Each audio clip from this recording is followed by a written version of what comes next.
চট্টগ্রামের সন্দ্বীপের নুরুল মোস্তফা ফাউন্ডেশনের উদ্যোগে 2025 শিক্ষাবর্ষে এসএসসি ও সমমান পরীক্ষায় জিপিএ-5 প্রাপ্ত কৃতি শিক্ষার্থীদের সংবর্ধনা অনুষ্ঠান অনুষ্ঠিত হয়েছে। শুক্রবার ফাউন্ডেশনের চেয়ারম্যান মাহমুদ নুরুল মোস্তফার সভাপতিত্বে ও উপজেলা যুব দলের আহ্বায়ক নিজুম খানের সঞ্চালনায় এই সংবর্ধনা অনুষ্ঠান অনুষ্ঠিত হয়। অনুষ্ঠানে প্রধান অতিথি হিসেবে উপস্থিত ছিলেন চট্টগ্রাম সিটি কর্পোরেশনের মেয়র ডাক্তার শাহাদাত হোসেন।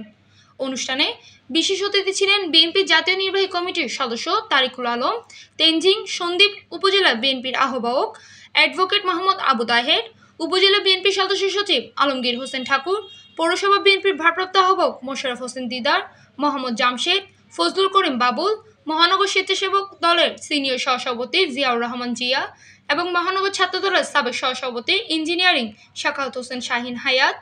এছাড়াও স্থানীয় রাজনৈতিক নেতৃবৃন্দ, বিভিন্ন শিক্ষা প্রতিষ্ঠানের শিক্ষক, অভিভাবক ও কৃতি শিক্ষার্থীরা উপস্থিত ছিলেন।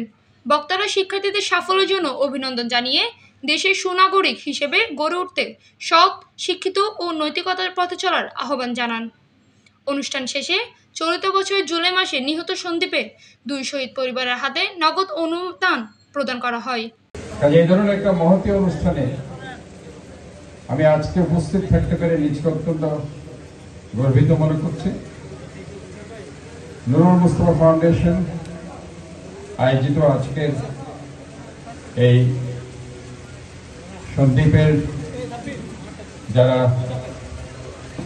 কৃতি ছাত্রছাত্রী জিপিএ-5+ যারা পেয়েছে, কৃতিত্বের স্বাক্ষর যারা রেখেছে, তাদের এই সংবর্ধনা অনুষ্ঠানে সম্মানিত সভাপতি নুরুল মোস্তফা খোকন ভাই, আসলে আমি মনে করেছি যে সাংস্কৃতিক অনুষ্ঠানের খুব অভাব ছিল এবং উনার মনোমুগ্ধকর 2টি গানের মধ্যে দিয়ে আমাদের সেই ইচ্ছাও পূরণ হয়ে গেছে। এজন্য আমি ওনাকে ধন্যবাদ জানাই।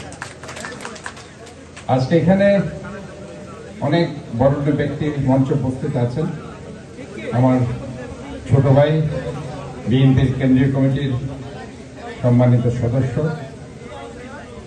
যখন দিতে যাবে না সেই ডাক্তার নূর হোসেন, ডাক্তার মিলন, মোজাম্মেল জিয়াদ নূর হোসেন, কিংবা আমাদের গুম হওয়া ইলিয়াস আলী, চৌধুরী আলম, বাচা চেয়ারম্যান সহ গত 16 বছর যারা গুম হয়েছে, নুরুর মতো যারা বিচার বহির্ভূত হত্যার শিকার হয়েছে, আমাদের ওয়াসিম আকরাম, সেই আবু সাইদ, মুগ্ধের মতো যারা জীবন বিসর্জন দিয়েছে এই দেশের জন্য, যেভাবে শহীদ প্রেসিডেন্ট জিয়াউর রহমান অস্ত্র হাতে তুলে নিয়েছিল 71-এর মুক্তিযুদ্ধে বীরোত্তম খেতাবে ভূষিত হয়ে এই দেশকে স্বাধীন করার জন্য রণাঙ্গনে ওনার বীর দর্পে সেদিন ওই চট্টগ্রাম থেকে কালুরঘাট বেতার কেন্দ্র থেকে স্বাধীনতার ঘোষণা দিয়েছে।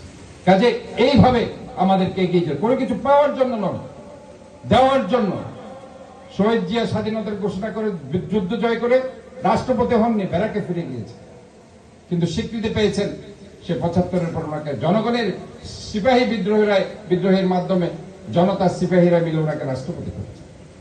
খালেদা জিয়া 80 থেকে 90 সাল আন্দোলন করেছে, জনগণ স্বীকৃতি দিয়েছে, বাংলাদেশের প্রথম মহিলা প্রধানমন্ত্রী হিসেবে ওনাকে স্বীকৃতি দিয়েছে 91 সালে। আমরাও চাই দেশনায়ক তারেক রহমান আজকে সাধারণ ছাত্রছাত্রীর জন্য, শিক্ষার জন্য কাজ করে যাচ্ছে জিয়াউর রহমান ফাউন্ডেশনের মাধ্যমে। যে জিয়াউর রহমান ফাউন্ডেশনের মূল কথা হচ্ছে একটি উদ্যোগ, একটু চেষ্টা এনে দেবে সচ্ছলতা, আসবে দেশের স্বনির্ভরতা।